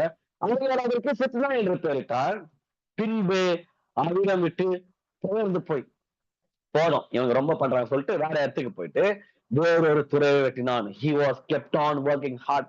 இதனால இந்த வார்த்தையை கேட்டுக்கொண்டிருக்கிற தேவ பிள்ளைகளே, உங்களுடைய ஹார்ட் ஒர்க்கு ஏற்ற ஆசீர்வாதங்கள் கர்த்தர் கொடுக்கிற தேவன். சும்மா நான் வீட்லயே இருப்பேன், ஆனா கூட திறந்து கொட்டணும்னு சொல்லிட்டு நீங்க எதிர்பார்த்தீங்கன்னா உங்களுக்கு அந்த மாதிரி வந்தா ஸ்தோத்திரம். ஆனா பைபிள் அப்படி சொல்லல. சுறுசுறுப்பு உள்ளவனுடைய கையோ செல்வத்தை உண்டு பண்ணணும்னு வசனம் சொல்லுது. பிரயாசப்பட்டு பயிரிடுகிறவன் முந்தி பலன் அடைவான்னு சொல்லுது. எல்லாமே ஹார்ட் ஒர்க் அதிகமா கர்த்தர் எதிர்பார்க்கிறாரு. சும்மாலாம் ஒரு ஒரு நபருக்கு ஈசாக்கோட ஆசீர்வாதம் சொல்றான், அதே மாதிரி என்னையும் ஆசீர்வதிக்கணும். ஈசாக்கு விதை விதைச்சான் ஃபர்ஸ்ட், அப்புறம் தான் 100 மடங்கு ஆகுது. நான் விதையே விதைக்க மாட்டேன், சும்மா வீட்டுல உட்கார ஜெபம் பண்ணுவேன். ஆசீர்வாதம் கிடைக்காது. டைம் வேஸ்ட் பண்ணாதீங்க. அதோட டைம் வேஸ்ட், உங்க டைமையும் வேஸ்ட் பண்ணாதீங்க, எதிர்பார்த்து ஏமாறாதீங்க. இந்த லேபர் எந்த அளவுக்கு அவங்களுக்கு அந்த வேலைப்பாடு யோசிச்சு பாருங்க. நாய் மாதிரி வலிச்சிருப்பானுங்க அவங்களோட வேலைக்காரர். ஈசாக்கு எஜமா அவர் விட்டுருங்க, அவர் வேலைக்காரர் எந்த அளவுக்கு வேலை வாங்கி உழைப்பு, உடல் உழைப்பு ஈடுபட்டு கிணறு வெட்டுறதுல சும்மா காமெடியா? ஒரு பிக்சர் பார்த்து எவ்வளவு பெருசு, எத்தனை ஆண்டுகள், எத்தனை வருடங்கள் ஸ்லைட் ஆகும், மண்ணு சக்கரை உள்ள போய் உள்ள இருக்கிற மண்ணெல்லாம் தூக்கி கொட்டி எழுப்பணும், ஏணி போடணும், இறங்கணும், பெரிய ப்ராசஸ். எத்தனை வருடங்கள் ஆயிருக்கும் ஒரு கிணறு வெட்டு. அவ்வளவு பெயின், அவ்வளவு லேபர் ஒர்க்குன்னு தெரிஞ்சும் இவர் டிசைட் பண்றாரு, சரி நான் இதையும் வாக்குவாதம் பண்றேன், சரி ஓகே அடுத்த இடத்துக்கு போறேன். டக்கு டக்கு ஸ்விட்ச் பண்ணே போறாரு. சேர்ந்து போய் வேற ஒரு துறை வெட்டினான். அதை குறித்து அவர்கள் வாக்குவாதம் பண்ணவில்லை. ஏன்னா ஒரு பாயிண்ட் ஆஃப் டைம் மேல அவங்களே காண்டாச்சு, இந்த ஆள் என்னடா இந்த இடத்துல வாக்குவாதம் பண்ணா சண்டை போடுவான்னு பார்த்தா கூட சேர்ந்து வாக்குவாதம் பண்ணலாம், ஒரு ஜாலியா இருக்கும்னு பார்த்தா காலி பண்ண போயிடறான். சரி அடுத்ததுல போய் செக் வைக்கலான்னு பார்த்தா அதையும் காலி பண்ண போயிடறான். ஒரு 100 இடத்துக்கு நம்ம பிரச்சனை பண்ணாலும் 100 இடத்தையும் காலி பண்றோம். நம்மளுக்கு பிரயோஜனமே இல்லை, இந்த ஆளு கிட்ட மல்லு கட்டி வேஸ்ட்னு சொல்லிட்டு டைம் வேஸ்ட் பண்ண வேணாம்னு சொல்லிட்டு போயிடுறாங்க. மனுஷன் கிட்ட இவர் போராடவே இல்லை. ஈசாக்கு மனுஷன் கிட்ட போராடல, மனுஷன் கிட்ட வாக்குவாதம் பண்ணல. ராஜா ஊரை விட்டு காலி பண்ண சொல்றாரு, ஓகேன்ட்டு கிளம்பிடுறாரு. வாக்குவாதம் பண்ணல. மேய்ப்பன்லாம் தலைமையில தட்டி அமைச்சிருக்கலாம். என்ன என் லேண்டு, நான் வந்தேன், என்ன பண்ணுவேன், கிளம்பு காத்து வரட்டும். ராஜாவே பார்த்து பயந்த ஆளு இவரு. மேய்ப்பெல்லாம் ஏமாத்துறோம். இல்ல வேணாம்ப்பா, நம்ம பெரிய தலைதான், பாவம் எத்தனை போடு, என்னப்பா அந்த அந்த கிணறு உங்களுக்கு தான், சரி அப்படியே வச்சுக்கோ, எத்தனை போடு, சரி என்னப்பா இந்த கிணறு உங்களுக்கு தான், ஏசேக்கா இது சுத்தினான்னு வச்சுக்கோ, ஓகே ஓடு, அவ்வளவுதான் டீலிங். இதெல்லாம் படிக்கும் போது என்ன மனுஷன் ஈசாக்கு அப்படின்ற மாதிரி எனக்கு ப்ராசஸ் ஆகுது. வேற ஒருத்தரை வெட்டினால் அதை குறித்து அவர்கள் வாக்குவாதம் பண்ணவில்லை. பாத்தீங்களா, நம்ம வாக்குவாதம் பண்றதுக்கு வாக்குவாதம் நந்தனையா இருக்கும், போயினேதான் இருக்கும், சீரியல் மாதிரி. எப்போ நம்ம வாய ஒண்ணு கர்த்தர் அவர் பார்த்து பாருன்ற விட்டுருமோ எகவாகிற ஈர மனநிலை. மனுஷன் உங்களுக்கு விரோதம் வாக்குவாதம் பண்ண இருக்கிறானா, அவங்க கூட பேசுற பேச்ச நிறுத்துங்க. டைம் இல்லப்பா, அடுத்து நிறைய வேலை இருக்குதுட்டு அடுத்து இங்க வாக்குவாதம் பண்றியா, சரி அடுத்தது ஏசைக்கு, அடுத்தது சித்தனா, அடுத்தது போயினே இருக்கும். அந்த விதமான மனநிலை வளர்த்துக்கு வரணும். ஈரிய மனநிலையில இருக்கிற மக்கள் அப்படிதான் இருப்பார்கள், ஈசாக்கு போல. அதுக்கப்புறம் இவனுக்கு வந்து வாக்குவாதம் பண்ணல. அப்போது அவன் இப்போ பாருங்க, ஓ நாம் தேசத்தில் பழுகும்படிக்கு எப்போது கர்த்தர் நமக்கு இடம் உண்டாக்கினார். அப்ப இதுக்கு முன்பதாக கர்த்தர் அனுமதிக்கும். அதுதான் இவருடைய பார்வை கோணம் யோசிச்சு பார்த்தா, வாக்குவாதம் பண்றாங்களா, கர்த்தர் அனுமதிக்கலப்பா, விட்டுரு அந்த இடம், அது காட் பிளஸ் பண்ண பிளேஸ் இல்ல, விட்டுரு அவங்களே எத்தனை போட்டோம். இன்னொரு இடத்துல வாக்குவாதம் பண்றியா, அந்த கர்த்தர் அனுமதிக்கல, கர்த்தர் ஏற்பாடு பண்ண இது இடம் இல்ல, அதனாலதான் நீங்கள மனுஷ பையல வந்து பேசினுக்கிற, போ எத்தனை போ, கர்த்தர் ஏற்பாடு பண்ணுவார், எனக்கு கர்த்தர் பார்த்துக் கொள்வார். ஏகவா ஈரே மனநிலை. என்னடா எவ்வளவு பிரச்சனை பண்ணல, போடுறா இதாண்டா வேணும் எனக்கு. நாம் தேசத்தில் பருகும்படிக்கு இப்பொழுது கர்த்தர் நமக்கு இடம் உண்டாக்கினார். கர்த்தர் எனக்கு அப்படி வச்சுக்கலாம், இப்பொழுது கர்த்தர் எனக்கு இடம் உண்டாக்கினார் என்று சொல்லி அதற்கு ரெகபோத் என்று பெயரிட்டான். ரெகபோத் என்று பெயரிட்டான். நிறைய பேருடைய வாழ்க்கையில இந்த டைம்ல நான் பேசும்போது ஆவியானவர் இடைப்பட்டு கொண்டிருக்கிறார். வாக்குவாதம் பண்றதுலாம் நிறுத்துங்க. ஈசாக்கு கூட மல்லுக சாரி ஏசேக்கு கூட மல்லு கட்டாதீங்க, அது உங்கள்கிட்டே இல்லை. ஏன் அதை பிடிச்சுன்னு தொங்கினு இருக்கேன்னு தெரியல. சிச்சனாக்கள் கிட்ட போட்டு தொங்கின்னு இருக்காதீங்க, டைம் வேஸ்ட் பண்ணாது, அது உங்கள்கிட்டே இல்லை, கர்த்தர் ஏற்பாடு பண்ணது இல்லை. அது ரெகபோத்தா இருந்துச்சுன்னா உங்களுக்கு போட்டிக்கு எவனும் வரமாட்டான், கவலைப்படாதீங்க, ஜாலியா ஆண்டு அனுபவிக்கலாம். ஈசாக்குடைய மனநிலையை நம்ம அப்ளை பண்ணணும். நாம் தேசத்தில் பழகும்படிக்கு இப்பொழுது கர்த்தர் நமக்கு இடம் உண்டாகணும். ஏன் தெரியுமா, he's a prince of peace. அவர் சமாதான பிரபு. கர்த்தர் ஒரு இடத்துல வந்து சமாதானம் அதிகமா இருக்கும். பிரச்சனை என்னதுன்னா, கொஞ்சம் யோசிச்சு பாருங்க, கர்த்தரா கொடுத்த இடமா இல்ல நம்மளா போய் ஏற்படுத்திக்கணுமான்னு. மனுஷ முயற்சியில நம்மளே சுயமுயற்சியில ஈடுபட்டா ஓரளவுக்கு சமாளிக்கலாம். ஆனா ஹேண்ட் ஆஃப் காட் அங்க இருக்காது. ஈசாக்கு ஒரு கர்த்தருடைய கரம் வந்துச்சு, பிரச்சனை பண்றே அர்த்தம், பிரச்சனை பண்றே அர்த்தம், வேற யாருப்பா எப்படி இருந்திருக்கோம் சார், நானா என்னப்பா யாரும் வரலையா இந்த இடத்துக்கு, இல்லப்பா டைம் இல்லப்பா, உங்ககிட்ட மல்லு கட்டி வச்சுப்பா, நீங்க வரலையாப்பா, ஓகேவா, ஓகே யாரும் வரலடா, வாங்கடா, இதான் கர்த்தர் எனக்கு கொண்டு பண்ண நேரம். அது அந்த மனம் இல்ல, தேவன் பார்த்துக் கொள்வார், எனக்காண்டி எனக்கு தேடி வரும் அந்த மாதிரி என்று சொல்லி அதற்கு ரெகபோத் என்று பெயரிட்டான். அங்கே இருந்து பேர்சேபாவுக்கு போனான். அங்க பேரிட்டு இன்னொரு இடத்துக்கு போற பேர்சேபா, நல்லா பாத்துக்கணும். அன்றைய ராத்திரியிலே கர்த்தர் அவனுக்கு தரிசனமாகி, நான் உன் தகப்பனாகிய ஆபிரகாமுடைய தேவன். திருப்பி கோட் பண்றாரு பாருங்க, சும்மா இல்ல, காட் டீல் பண்ணிருக்கிறாரு. அடிக்கடி அவர் ஆபிரகாமின் தேவன்றது நிலை போட்டு இருக்கிறாரு. ஈரே மனநிலை. கர்த்தரோ மறக்கல. ஆபிரகாம் மறந்துட்டு இருக்கலாம். ஆனா கர்த்தர் மறக்கல. ஈசாக்கு மறந்துட்டு இருக்கலாம். கர்த்தர் மறக்கல. நான் உன் தகப்பனாகிய ஆபிரகாமுடைய தேவன். பயப்படாத. வாக்குவாதம் பண்றாங்க, பயப்படாதப்பா. உங்க அப்பா யாருன்னு தெரியும். வாக்குத்தத்தம் உன் மேல இருக்குது. நிச்சய உடன்படிக்கை உன் மேல இருக்குது. பயப்படாத. நான் உங்க அப்பாவுடைய தேவன். நான் உன் தகப்பனாகிய ஆபிரகாமுடைய தேவன். ஆபிரகாமுக்கு எந்த அளவுக்கு நின்று பேக்கப் பண்ண, நீ பயப்படாத, பயப்படாத. நான் உன்னோட கூட இருந்து வாக்கு 6ஆம் வசனம் நினைக்கிறேன். ஒரு இடத்துல திருப்பி டக்குன்னு கோட் பண்ணிட்டு வரேன். எஸ் எஸ் எஸ் சாரி, 6ஆம் வசனம் இல்ல, 3ஆம் வசனம். 3ஆம் வசனத்துல சொல்றாரு பாருங்க, நான் உன்னுடைய கூட இருந்து உன்னை ஆசீர்வதிப்பேன். திருப்பி நினைப்பு விட்டாரு. அதுதான் நம்ம மறந்துடலாங்க. கர்த்தர் நம்ம மறக்க மாட்டார். ஹல்லேலூயா. ஓகே, 24. கர்த்தர் அவருக்கு தரிசனமாகி, நான் உன் தகப்பனாகிய ஆபிரகாமுடைய தேவன், பயப்படாது, நான் உன்னோட கூட இருந்து என் ஊழியக்காரனாகிய ஆபிரகாமின் நிமித்தம், ஊழியக்காரனாகிய ஆபிரகாம் நிமித்தம், அவர் நிமித்தம் உன்னை ஆசீர்வதித்தார். அதனாலதான் முக்கியம். நான் ஏன் ரொம்ப முக்கியம்னா, என் நிமித்தம் தான் என் ஃபேமிலிக்கு பிளெஸிங், என் நிமித்தம் தான் என் சந்ததிகள் பிளெஸிங், என் நிமித்தம் தான் என் பிள்ளைகளுக்கு பிளெஸிங். என்னுடைய மாற்றம், என்னுடைய ஆட்டிடியூட், என்னுடைய ஆவிக்குரிய வாழ்க்கை, என்னுடைய ஸ்பிரிச்சுவாலிட்டி ரொம்ப ரொம்ப முக்கியம். என்னுடைய கீழ்ப்படுதல் ரொம்ப ரொம்ப முக்கியம். நான் மிஸ் பண்ணனா சந்ததி 1000 தலைமுறை வேஸ்ட் ஆயிட வாய்ப்பு இருக்கு. அட்லீஸ்ட் 4 தலைமுறை ஆஃப் ஆக வாய்ப்பு இருக்கு. ஆனா நான் கிளிக் ஆயிட்டேன்னா 1000 தலைமுறைகளுக்கு அவருடைய ஆசீர்வாதத்தை சுமக்கிற ஒரு சந்ததியா துவக்கமா நான் இருக்க வாய்ப்பு இருக்கு. அதுதான் சொல்றாரு பாருங்க கர்த்தர். பயப்படாதே, நான் உன்னோட கூட இருந்து என் ஊழியக்காரராகிய ஆபிரகாமின் நிமித்தம் உன்னை ஆசீர்வதித்து உன் சந்ததியை பெருக பண்ணுவேன் என்றார். அங்கே அவன் ஒரு பலிபீடத்தை கட்டி துதிக்கின்ற மனுஷன். அவரு துதிக்கின்ற மனுஷன் யாரு? ஈசாக்கு. சும்மா இல்ல, கர்த்தரோடா நன்றி ஆண்டவரே, தேங்க்யூ சோ மச், அடுத்த வேலையை பார்க்க போல கிடையவே கிடையாது. எப்பேற்பட்ட ஒரு வாக்குத்தத்தத்தை கொடுக்கிறாரு, நினைவு கூறுகிறாரு யெகோவா ஈரே தேவனாச்சே. அங்கே அவன் ஒரு பலிபீடத்தை கட்டி கர்த்தருடைய நாமத்தை தொழுது கொண்டு, அவர் ஜெபிக்கின்ற மனுஷன்ட்டு ரெபேக்கா பொண்ணு பாக்குற சீன் எல்லாம் நமக்கு தெரியும். அவர் துதிக்கின்ற மனுஷன், தொழுது கொள்ற மனுஷன், தொழுது கொண்டு அங்கே தன் கூடாரத்தை போட்டான். இந்த இடம் தான்ப்பா, இந்த இடத்துல கர்த்தர் எனக்கு தரிசனமா இருக்கிறார், இங்க ஒரு போடுறா கூடாரத்தை, ரொம்ப நாள் துதிக்கலாம்னு சொல்லிட்டு கூடாரத்தை போட்டான். அவ்விடத்தில் ஈசாக்கின் வேலைக்காரர் ஒரு துறை வேணும். இங்க இவருடைய ஸ்ட்ராட்டஜி யூஸ் ஆகுது பாருங்க. இந்த இடத்துல 10 தூங்கும் போது ஆண்டவர் தரிசனம் ஆகுறாரு. அப்ப போடு, இந்த இடத்துல கூட இடத்த போடி, இந்த சுத்தி ஆண்டவர் ஒரு இடத்துல பேசுறாரோ அதை சுத்தி ஏதோ பிளஸிங் இருக்குது. அதனால இங்க கூட இடத்த போடு, டேய் பொண்ணுங்க நான் நினைக்கிறாரு.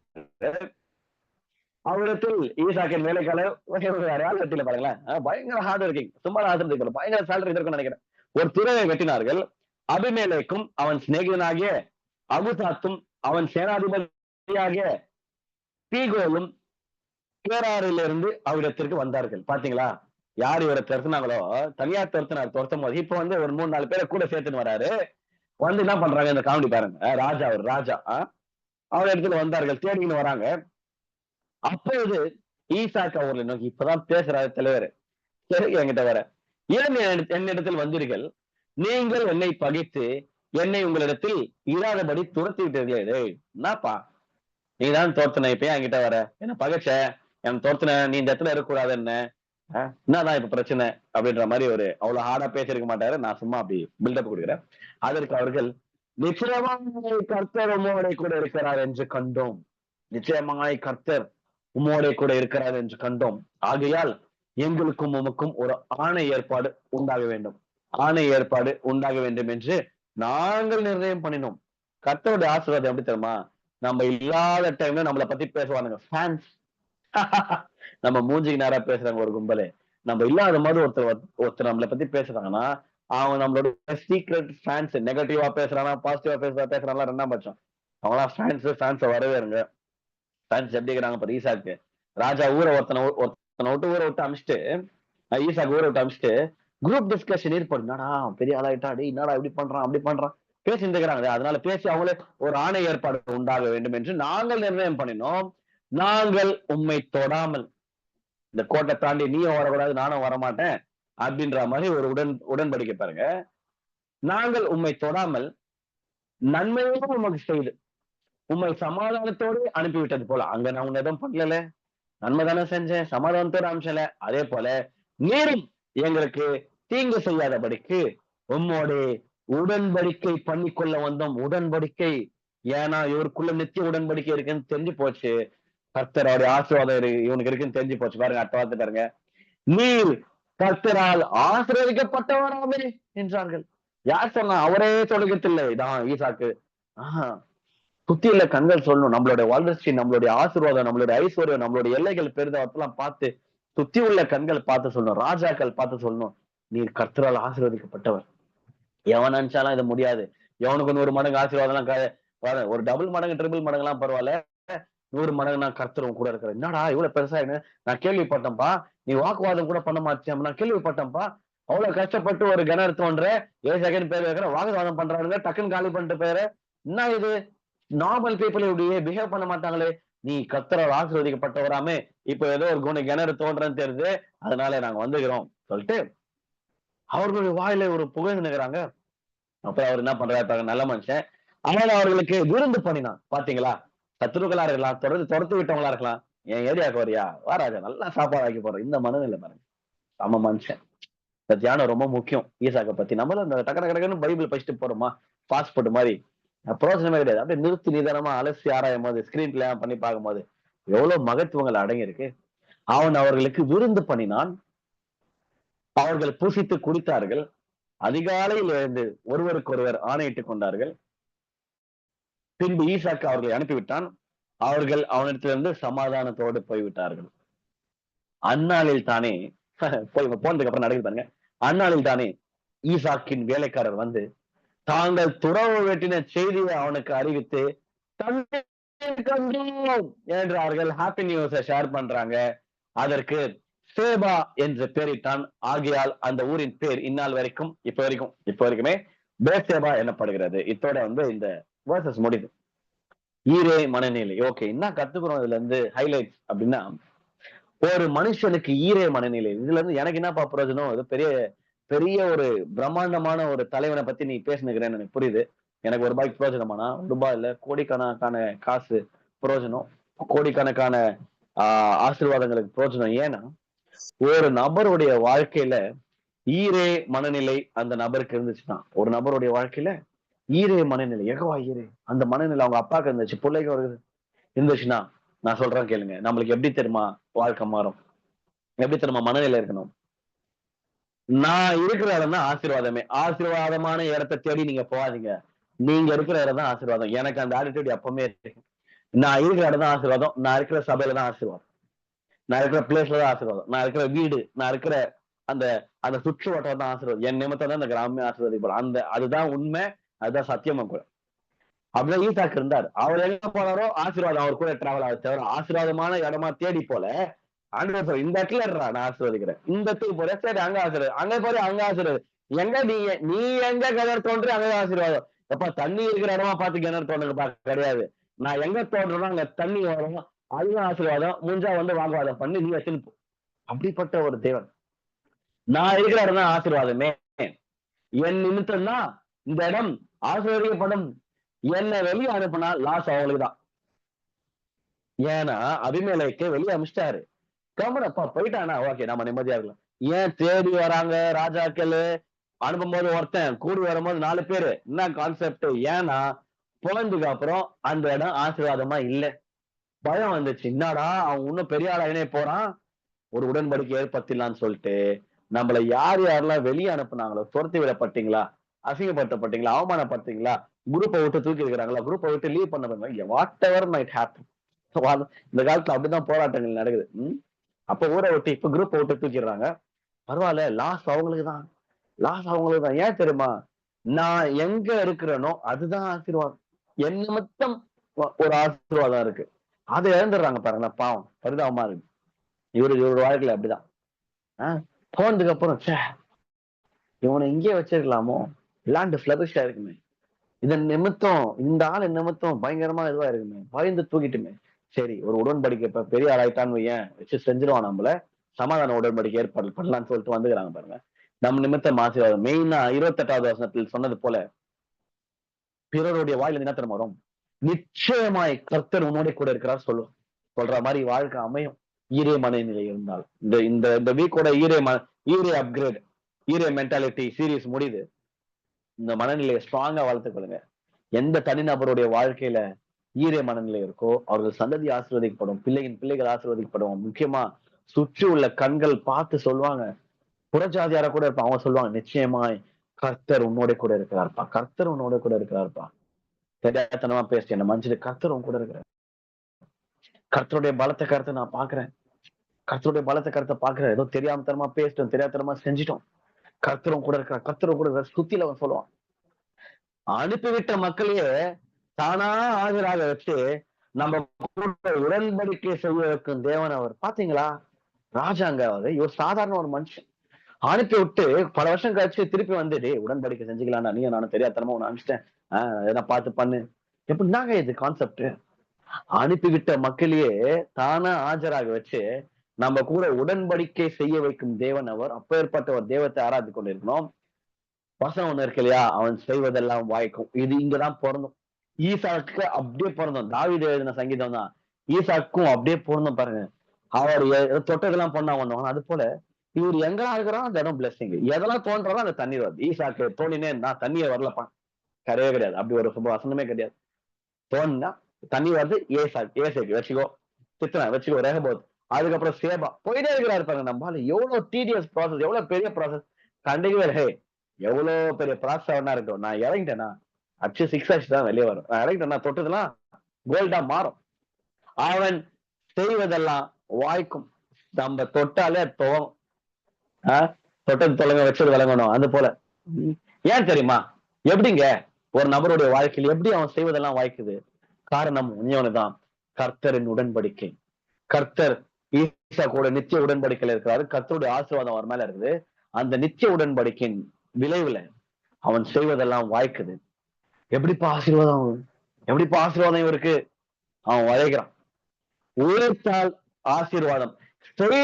செய்வதெல்லாம் வாய்க்கும், செஞ்சாதான் வாய்க்கும். நான் எதுவுமே செய்ய மாட்டேன், வாய்க்கணும்னா வாயிலே உட வேணா சொல்லலாம், வாய்க்காது. ஏன்னா விதைச்சாதானே அறுவடை. நான் விதைக்க மாட்டேன், அறுவடை சாட மாட்டேன். விதைப்பா, ஒரே ஒரு கிராப்பாவது நீ வை, ஒரே ஒரு விதையாவது போடு. நீ விதைச்சாதானே என்னால ஆசீர்வதிக்கவே முடியும். நீ வேலைக்கு போக மாட்டேன், நீ விதைக்க மாட்டேன், நீ எதுவுமே பண்ண மாட்டேன். ஆசீர்வாதம் வேண்டும், ஆசீர்வாதம் வேண்டும். ஆபேசின் ஆசீர்வாதம், ஆபிரகாமின் ஆசீர்வாதம், ஈசாக்கின் ஆசீர்வாதம். ப்ரே பண்ணி என்ன பிரயோஜனம்? காண்டாவார் ஆண்டவர், என்னப்பா பண்ற? எவ்வளவு பைபிள் வாசனங்கள் இருக்கு, ஒழுங்கா படிங்க பைபிள. எவ்வளவு ஹார்ட் ஒர்க். எதுக்கு தெரியுமா அந்த பிக்சர் எல்லாம் போட்ட? நாய் மாதிரி உழைக்கிறாங்க வேலைக்காரங்க, வாக்குவாதம் பண்றானுங்க. போது எவ்வளவு காண்டா, ஐயோ நாயா கஷ்டப்பட்டு தோண்டி வைக்கிறேன், ஈஸியா விட்டு வர ஐசாக்கு. என்ன ஐசாக்கு இது? என்ன தலைவரு? எங்களோட உழைப்புலாம் நீங்களும் பாக்குறீங்க, ஸ்கூல் எல்லாம் கொடுக்குறீங்க, ரொம்ப சந்தோஷம். கொஞ்சம் சண்டை கிண்ட போட்டு வாங்கிட்டாங்க, இப்பதானே தண்ணி வந்துச்சு, உடனே வந்து புடிக்கின்னு போறாங்களே, எவ்வளவு வந்திருக்கும். விஷயம் என்னன்னா அவ்வளவு உழைப்புள்ள இருக்கு. உழைத்தால் ஆசீர்வாதம். ஈசாக்கின் தேவனை குறிச்சு நம்ம ஆராதிச்சோம். ஈசாக்கு ஏன் அவ்வளவு பிளஸ் பண்ணப்பட்டாருன்னு பார்த்தோம். இது எல்லாத்துக்குமே ஒரு மையப்பகுதி, மூல காரணம் கர்த்தருடைய ஆசீர்வாதம் இருக்கு. அதையும் தாண்டி ஒரு மூல காரணம்னா இவருடைய உழைப்பு. எந்த தனிநபர் அதிகமா பயங்கரமா உழைக்கிறாங்களோ அந்த தனிநபருக்கு மேல அவர் பின்னாடி ஆசீர்வாதங்கள் தேடி வரும். அந்த உலகத்தான் கூட உழைக்கிறான், அவன் உழைப்புக்கு ஏற்ற ஊதியம். இதுல விதைச்சா இவ்வளவு அறுவடை, இது வேர்ல்டு டெம்ப்ளேட். ஆனா ஒண்ணு விதைச்சா 100 அறுவடை, அவர் டெம்ப்ளேட், காடோடைய டெம்ப்ளேட். நம்ம காடோடைய டெம்ப்ளேட்ல அடங்கி இருக்கோம். சாதாரண நபர்கள், என் ஃப்ரெண்ட்ஸ் உதாரணம், கர்த்தரை அறியாத என் ஃப்ரெண்ட்ஸ், அவன் இவ்வளவு செஞ்சா இவ்வளவு அறுவடை பண்ணுவான் நார்மல். நான் இவ்வளவு செஞ்சா அவ்வளவு அறுவடை பண்ணுவேன், அவ்வளவுதான் அவங்க நம்மளுக்கு வித்தியாசம். ஆனா அவன் இவ்வளவு செஞ்சா கன்ஃபார்மா அறுவடை பண்ணுவான். நான் எதுவுமே செய்யலைன்னா கர்த்தர் அறுவடை பண்ண எதிர்பார்த்தா நான் முட்டாள். அந்த முட்டாளா நான் இல்லாதபடிக்கு ஈசாக்கை ஆசீர்வதித்த தேவன் என்னையும் ஆசீர்வதிக்க வல்லவரா இருக்கிறார். கர்த்தருடைய ஆசீர்வாத ஐஸ்வர்யம் தரப்போது, வேற பெருமைப்பட்ட போது, விருத்தி அடைய போறோம், மகா பெரியவனாக போகிறோம். அதற்கு நான் செய்ய வேண்டிய ஒரு விஷயம், நான் உழைக்க வேண்டிய இடத்தில் நான் உழைக்க வேண்டும், நான் விதைக்க வேண்டிய இடத்தில் நான் விதைக்க வேண்டும், நான் இருக்க வேண்டிய இடத்தில் நான் இருக்க வேண்டும். ஊரை விட்டு காலி பண்றேன். கர்த்தர் சொன்ன இடத்துல நான் இருக்கணும். நான் எங்க காட் சொன்ன இடத்துல நான் தான் ஆசீர்வாதமே. அதையும் தாண்டி சந்தர்ப்ப சூழ்நிலைகள் வெளியே தள்ளினாலும் நான் எங்க போறேனோ ஆசீர்வாதம் என் பின்னாடி தேடி வரும். இந்த டொக்கமோ ஆட்ல வர மாதிரி நாய் பின்னாடி வரும்ல, அந்த மாதிரி ஆசீர்வாதம் low low low low low வாழ்க்கை ஃபுல்லா ஜீவன் உள்ள நாளெல்லாம் நன்மையும் கிருபையும், நன்மையும் கிருபையும், நன்மையும் கிருபையும் வாக்கிங்ல என்ன தொடர்ந்துனே இருக்கும். கர்த்தருடைய வீட்டிலே நீடித்த நாட்களை நிலைத்திருப்பேன். ஆமீன். இந்த ஆசீர்வாதத்தை நான் என் மேல பேசுறேன். இதை கேட்டுக்கொண்டிருக்கிற ஒவ்வொருத்தரோட மேலேயும் நான் இந்த ஆசீர்வாதத்தை பேசுறேன். கர்த்தர் உங்களோட இருப்பாரு. ஈசாக்கை ஆசீர்வதித்த அதே தேவன் டினாமிஸ் வல்லமையோடு, ஆவியானவர் துணையோடு நம்மளையும் ஆசீர்வதிக்க வல்லவரா இருக்கிறார். பெரிய காரியங்களை நம் மூலியமா நம்மை கொண்டு செய்வார், நம் மூலியமா செய்வார். ஈசாக்கை போல நாம் எல்லாருமே பயங்கரமா பழுகி பெருகி விருத்தி அடைய போறோம். கர்த்தருடைய ஆசீர்வாதத்தால் நிரப்பப்பட போகிறோம். இது எல்லாத்துக்குமே தேவையான ஒரு மனநிலை, ஈரே மனநிலை. ஈரே மனநிலையில இருக்கிற ஒவ்வொருத்தரும் கர்த்தர் பேர் பெறான் தனித்தனியும் ஆசீர்வதிப்பாராக. நம் குடும்பங்களை ஆசீர்வதிப்பாராக. அடுத்த மாசம், அடுத்த வீக், நெக்ஸ்ட் மந்த் ஸ்டார்ட் ஆயிடுது. அதிக எதிர்பார்ப்போட வாங்க. நியூ சீரீஸ் நெக்ஸ்ட் அப்கிரேட் குள்ள போக போறோம். அது என்ன அப்கிரேட் என்ற எதிர்பார்ப்போட வாங்க. பெரிய காரியங்களை செய்வாங்க. Thank you so much. God bless you all.